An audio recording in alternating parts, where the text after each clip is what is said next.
Thank you, Marius. I was unable to print, so I brought my laptop.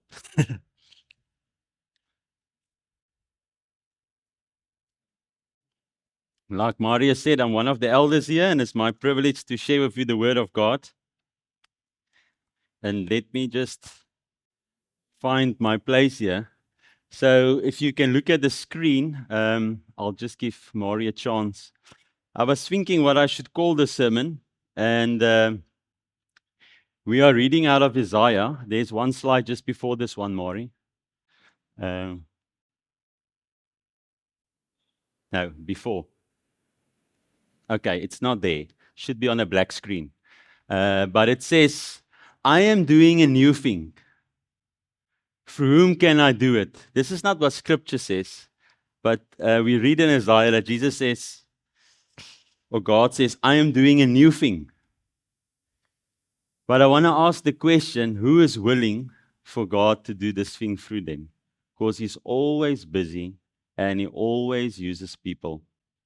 So the word that we're going to talk about was inspired by the Holy Spirit, came to Marius for the year in Isaiah. So this word is not just a word that we are speaking about, it's for the church, because God knows if He gives it to Marius, He's going to preach about it, we're going to talk about it, and this is like a theme for the year. So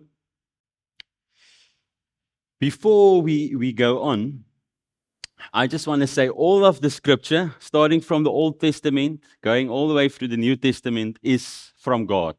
It's not just a human who thought something up.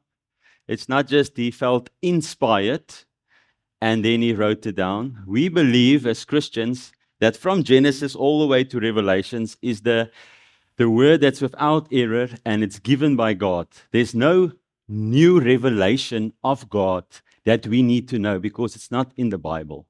There could be specific things that He uses to edify somebody or tells you, but what God wants to reveal about Himself is in Scripture.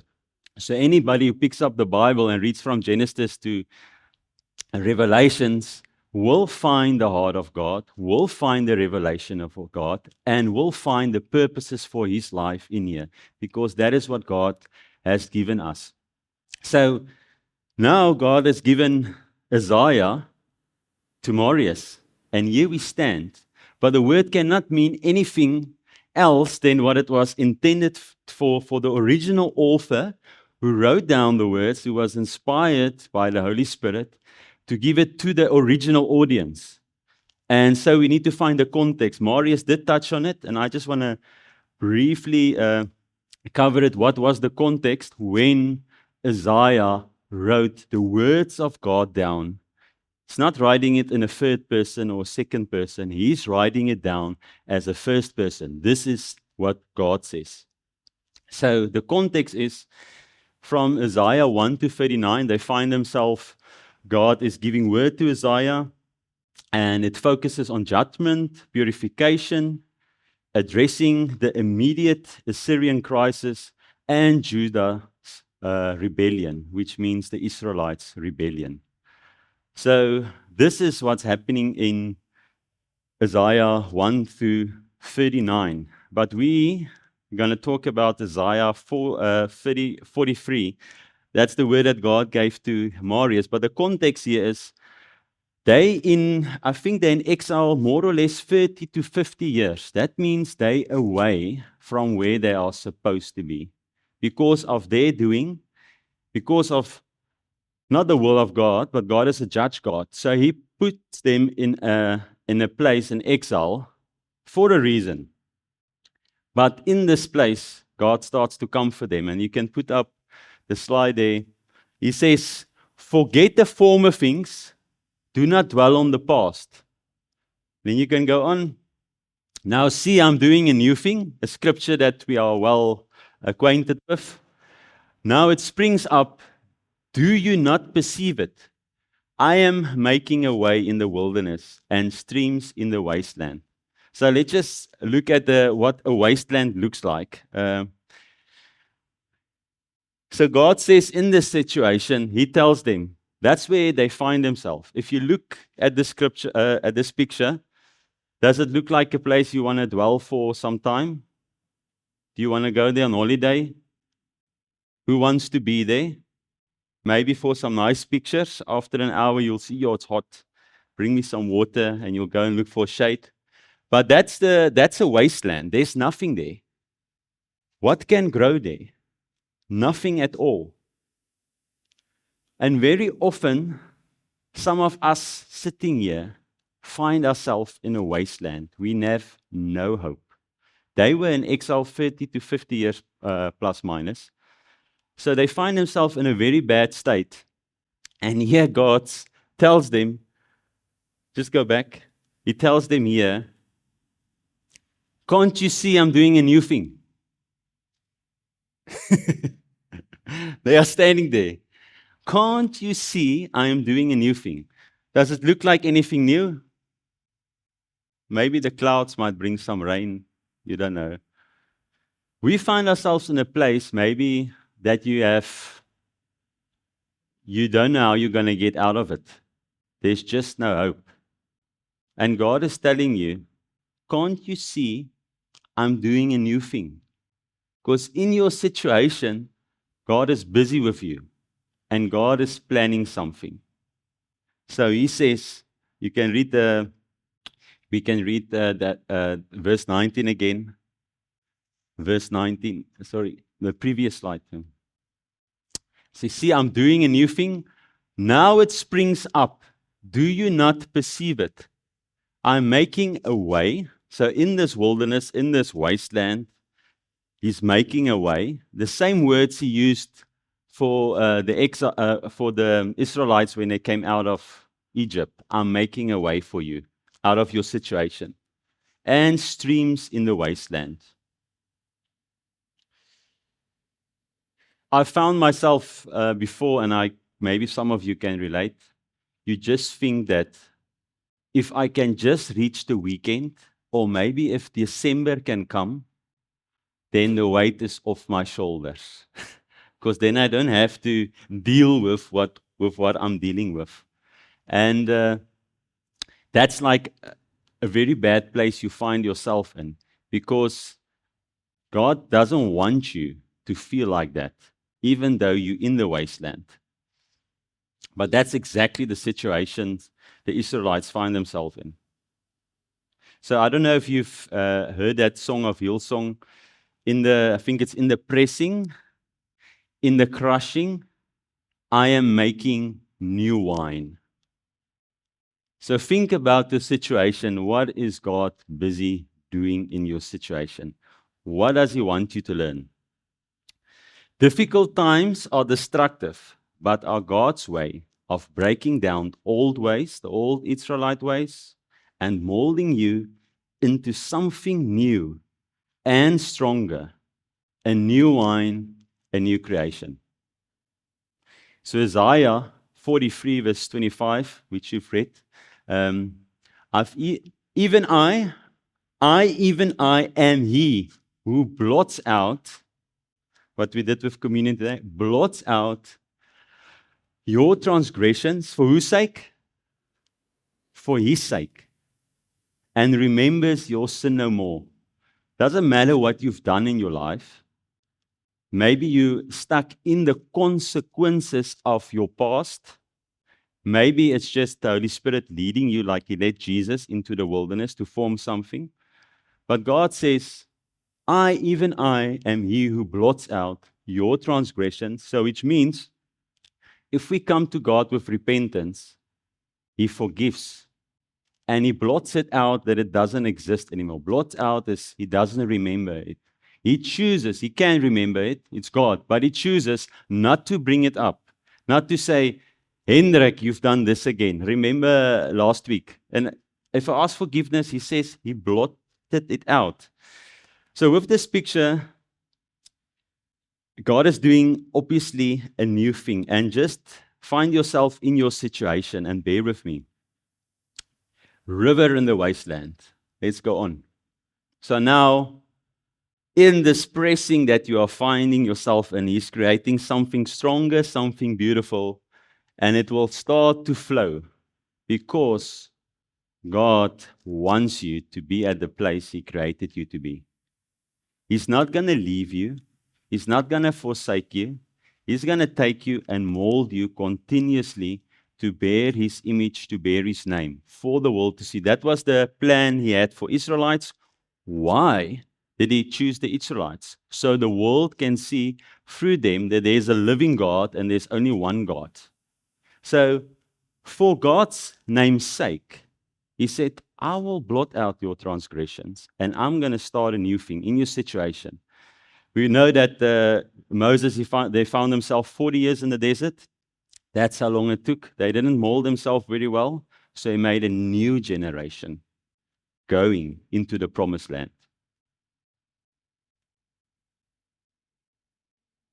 But why is He doing it? So it's not on the scripture there. I want to read it. I said it's for His name's sake. But if we go to Isaiah 43, verse 21, it explains to us why is God bringing new life in this situation. In verse 21, He says, sorry, this is Jeremiah.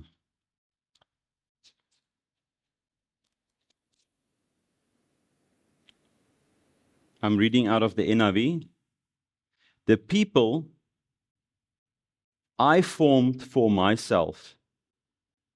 That's why He's doing it, that they may proclaim my praise. So the verses before that says, the wild animals honor me because there's water starting. The jackals and the owls, because I provide water in the wilderness and streams in the wasteland to give drink to my people, my chosen, the people I formed for myself, that they may proclaim my praise. Today we are sitting here and God wants you to proclaim His praise. We did it with some words through song here, but we choose that in our situation, if we see that God is doing something, we can come to a place of praise. And I want to get stuck there a bit.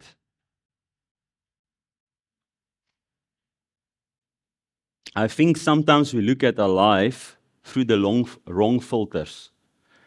We looking at our lives physically instead of spiritually. If you look at physically what's happening in the wasteland, it's bad. If you look at it spiritually, you see God is starting to mold you. He's pressing you, He's forming you, building into His character. So when we wake up and we stare life in the face, we look at the physical stuff and we can find ourselves going down like this, and it's just overwhelming. Anxiety might come in, and you don't have a hope or a future. But if you look at it spiritually, you know God is busy with me, and He's taking me somewhere. He's making a new path. Let me honor Him, because He's not letting me go, forsaking me. He's busy with me because He wants to take you and put you back on the path. So it's not like it's a bad situation. It's actually a good situation. God is bringing you back to His purposes.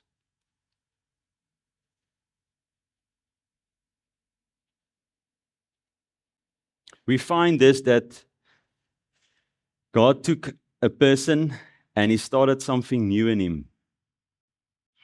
And I want to read in John 14, verse 27. It's on the screen there. If we look at it spiritually, we'll see that we can actually find peace knowing that God is with us. Jesus' words to His disciples before He left: peace I leave with you, my peace I give to you. I do not give to you as the world gives. You won't find peace like the world. Maybe you think, okay, I heard a joke in this week. The guy is phoning his mom. He said, remember when I was young and I hit my brother with a brick on the head? You told me you're going to hit me into next week. Do you still have that power? And she's like, yes, I can still do it because, and then he answers, he said, because my payday is still a week away. Maybe you can help me. The reason why I'm saying it's not like you get peace from money or now you have it and everything is fine. Physical stuff. God is saying, I'm giving you peace not as the world gives. I believe it's a spiritual state of mind that we find ourselves in our situation, that we can find peace knowing God is in control. And peace, I believe, also leads to freedom.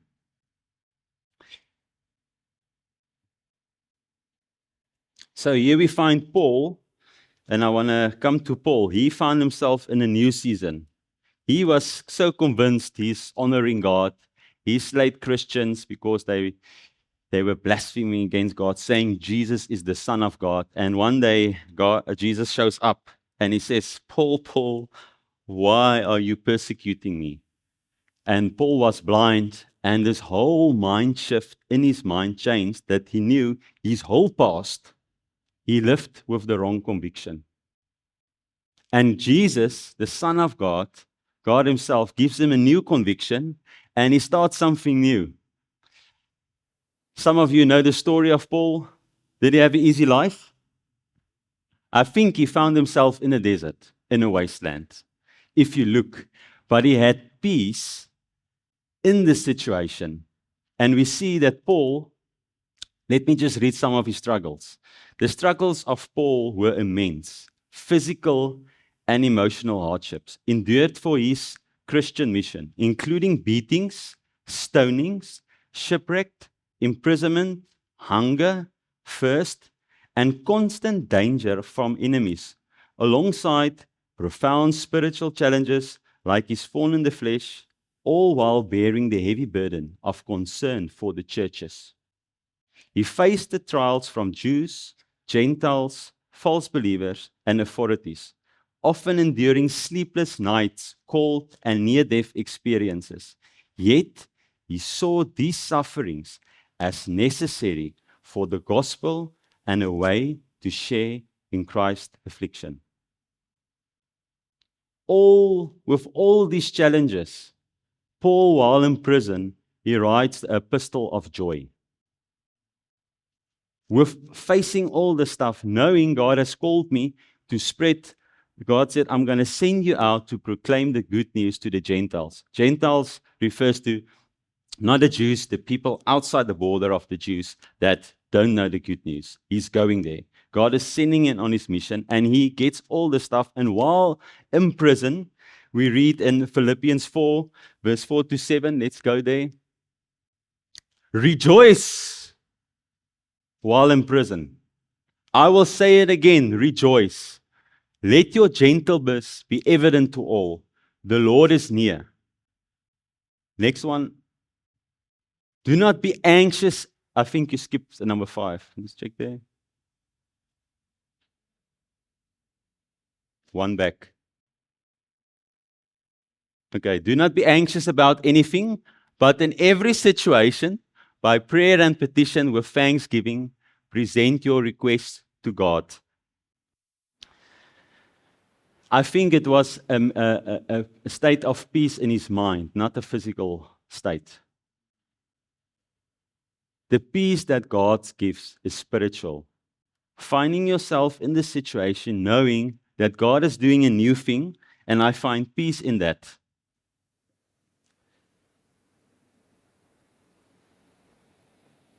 Verse 5 says, okay, we did read it. Let your gentleness be evident to all. The Lord is near. So he knows why he can endure, because God is coming very soon. And I'm not going to go on long. I want to put the next slide on there. This is a bird that's free now. He used to be in the cage, and I don't believe he had peace there, unless there was a jacuzzi or a lot of seeds or pampering, and let him fly every now and then. But a bird was not made to be in a cage. In a cage, we put it to adore it and to look after it, and sometimes we don't want to clean the cage because it's just a hassle. But this bird is free now. And I believe God has called us all here to be free in our situation. Because He says, can't you see in this station, in this place you find yourself in the wasteland, that I am doing a new thing. Can't you perceive it? I don't know what you're facing. God knows. But God gave this word, and He knew who's going to be sitting here. So there's definitely people here that know what I'm talking about. Maybe you've lost hope. Maybe you've believed God, He can't forgive you for what you have done. Paul writes and says, I believe there is nothing on this earth or out there that can separate us from the love of God. And that's why he can write in Hebrews, He will not leave you, He will not forsake you, never, never, never. God will never do it. If you're not on the path today where God has put you, number one, no, He wants to put you back on the path. So He's going to use your situation to mold you, to form you, to make a new thing so that you can get back on the path. Number two, if you are feeling anxious and overwhelmed in your situation, know that you are looking at your situation through the long lenses. God is doing a new thing in there. And Jesus said, I give you peace. Peace I leave with you. Not as the world gives. Could be physical. But He says, I'm going to give you the way God gives peace. And it's a mental state so that we can be like Paul and say, rejoice. And we find the same example with Job. Job lost everything. And here's another joke. Maybe you've heard it before. Satan comes to the devil. Satan comes to God and he says to God, Job is only following you because you are blessing him. You like a hedge around him. Everything he does prospers. Just take everything away from him and see how he turns his back on you. So the devil went and he destroyed everything. And then they said, you didn't take his wife's life. Why not? He said, no, I know what I'm doing. He's already in torment, and that is torment enough, his wife. So I'm going to leave him there. I'm not going to take him. That's a joke. So we see that when Job lost everything except his wife, God spared his wife for a reason. I believe because they are one flesh, and God says, you will not touch Job. And they were one flesh. And Job's response when he lost everything, never sinned. He said, from dust I came. All glory to God. And he starts praising Him for who God is. Do you know who God is in your situation? And I want to end there. Maybe some of you want to serve God with all your heart. And I saw this yesterday. It's a quote that got stuck in my head from The House of David, Season 2, Episode 5. And here comes Samuel, and he says the following to David after he's just saying, I'm struggling. He said, to live a life of service that is significant comes with a price, but is for His glory. So in your struggling, in your molding, knowing it's for God's glory, He wants you to praise Him. He's going to provide in your situation. Find your peace and find your rest in that. And I want to end with that. And if there's anyone, I'm going to pray for us. If there's anyone that feels they need a breakthrough, I believe God is saying, can't you see I'm doing something? I would want to invite you, come to the front and let us pray for you. Just so that the veil that you are blinded with physically, that God can show you spiritually what He's busy doing in your life. Let's close our eyes. Father, I thank You for this word that You've given for us and that You spoke to Marius, Lord, and we want to proclaim what You have said because You've got a plan, You've got a purpose for us that are sitting here today and the ones hearing this message, Lord. Thank You that You're a God that doesn't forsake us, You never leave us, and that You give us peace, not as the world gives. Lord, and I find that people that find themselves in troubled times. Maybe it's car debt that is too much. Maybe it's marriage situation. I don't know. There's so many situations that we face with, Lord. Lord, I pray that they will see that in that they can find peace, knowing that you are busy. You want to put them on the right track, and that they will hold on to you and nothing else. Not trying to find peace that they can find for short time in the world, but stretching their hands out to you, Lord, and that they can see that you are asking them, can't you see I'm doing a new thing? I pray it in Jesus' name. Thank you for your word that's alive, that we can trust upon, that cannot be shaken, and that's from your heart to reveal your heart for us. I thank you for that in Jesus' name, Lord. Amen.